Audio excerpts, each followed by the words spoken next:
ஐயப்ப சுவாமி அப்படின்னாலே நம்ம எல்லாருக்கும் சபரிமலை தான் ஞாபகத்துக்கு வரும். இங்கே வந்து இந்துக்கள் மட்டும் இல்லாமல் பல மதங்கள்லேருந்து எல்லாருமே சாமி கும்பிட்றாங்க.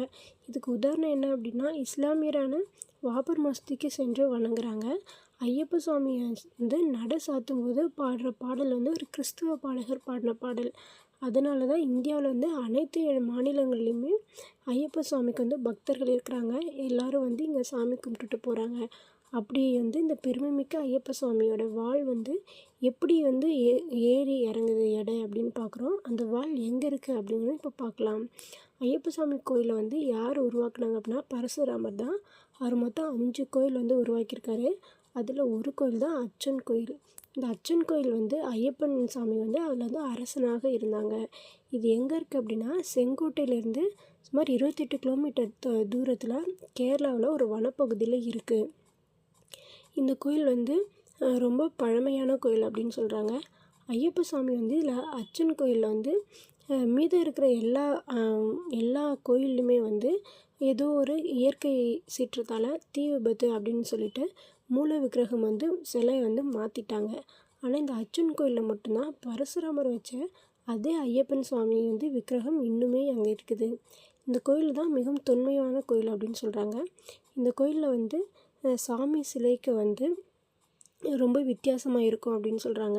இந்த கோயிலில் 10 நாள் திருவிழா நடக்கும் அப்படின்னு சொல்கிறாங்க. அது மட்டும் இல்லாமல் இந்த கோயிலில் மட்டும்தான் தேரோட்டமும் நடத்தப்படுது. மற்ற எந்த ஐயப்பன் கோயிலுமே தேரோட்டம் நடக்காது அப்படின்னு சொல்கிறாங்க. அதே மாதிரி இந்த தங்கவாள் வந்து ஐயப்ப சுவாமி பயன்படுத்திய இந்த தங்கவாள் இந்த கோயிலில் தான் இருக்குது அப்படின்னு சொல்லி இந்த கோயிலுக்கு ஒரு தனி சிறப்பு இருக்குது. இந்த கோயிலில் வந்து வருஷம் மார்கழி மாதம் முதல் நாள் வந்து ஐயப்ப சுவாமிக்கு ஆபரணங்கள்லாம் அணிவிப்பாங்க. அது என்னென்ன தங்கத்தால் வந்து தலை, முகம், மார்பு, கை, கால் அப்படின்னு சொல்லிட்டு வால் எல்லாத்துலேயும் தங்கத்தால் ஆபரணம் அணிவிப்பாங்க. இந்த ஆபரணங்கள் எல்லாமே வந்து கேரள அரசு தான் வச்சுருக்கு, கருவூலத்தில் வச்சுருக்காங்க. மார்கழி மாதம் மட்டும் அவங்க முன்னாடியே வந்து இந்த ஆபரணத்தெலாம் கருவூலத்துலேருந்து எடுத்துகிட்டு வந்துடுவாங்க. இந்த தங்கவாள் வந்து ஒவ்வொரு நாளும் எடை வந்து கூடும் குறையும் அப்படின்னு சொல்கிறாங்க. இது வந்து தினந்தோறும் இந்த பூஜைக்கு வந்து அவங்க எடுத்துகிட்டு வர வாள் வந்து வித்தியாசமாக தெரியும் அப்படின்னு சொல்கிறாங்க. இது ஏன் அப்படின்னா ஐயப்பன் சாமி வந்து இளவரசராக இருக்கும்போது அரண்மனையில் இந்த எந்த போருக்குமே போக மாட்டாங்க அப்படின்னு சொல்கிறாங்க. இவர் வந்து மானிடர் அவதாரம் எடுக்கும்போது உலக நன்மைக்காக தான் இதை வந்து செஞ்சாங்க. அதனால் இது எந்த காரணத்தால் தங்கவாள் வந்து எடை வித்தியாசம் அடையுது அப்படின்னு சொல்லிட்டு இது வரைக்கும் யாராலையும் கண்டுபிடிக்க முடியல. இது வந்து தெய்வ ரகசியம் அப்படின்னு சொல்லிட்டாங்க. இந்த காட்டுப்பகுதியில் மக்கள் வந்து ஐயப்ப சுவாமிக்கு வந்து பார்க்க போகும்போது விஷப்பூச்சி வந்து அவங்கள எல்லோரும் கடிக்குமா.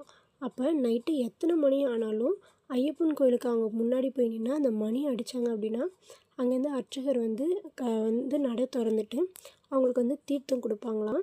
அப்படி வந்து அந்த தீர்த்தத்தை அவங்க சாப்பிட்டதுக்கப்புறம் ஐயப்ப சுவாமி மேலே இருக்கிற அந்த சந்தனம், பூசப்பட்ட சந்தனம் வந்து எடுத்து கொடுப்பாங்களாம். அது வந்து விஷப்பூச்சி பட்ட இடத்துல அவங்க வந்து தடவிட்டாங்க அப்படின்னா விஷப்பூச்சி எந்த இடம் அந்த விஷப்பூச்சி வந்து கடித்த அந்த இடத்துல சந்தனம் தடவினாங்க அப்படின்னா அந்த வந்து பூரணமாக சரியாயிடுமா. அந்த விஷம் வந்து முறிஞ்சு பூரணமாக சரியாயிடும்னு சொல்கிறாங்க. அந்த பகுதியில் உள்ள மக்கள் எல்லாருமே விஷப்பூச்சிக்காக பயப்படவே மாட்டாங்களாம். ஏன்னா ஐயப்பன் கோயில் அந்த தீர்த்தம் குடிச்சிட்டு அந்த விஷப்பூச்சி உள்ள அந்த சந்தனம் தடவினாங்க அப்படின்னா விஷம் வந்து முறிஞ்சு சுத்தமாக பூரண நலம் ஆகிடுவாங்க அப்படின்னு சொல்கிறாங்க.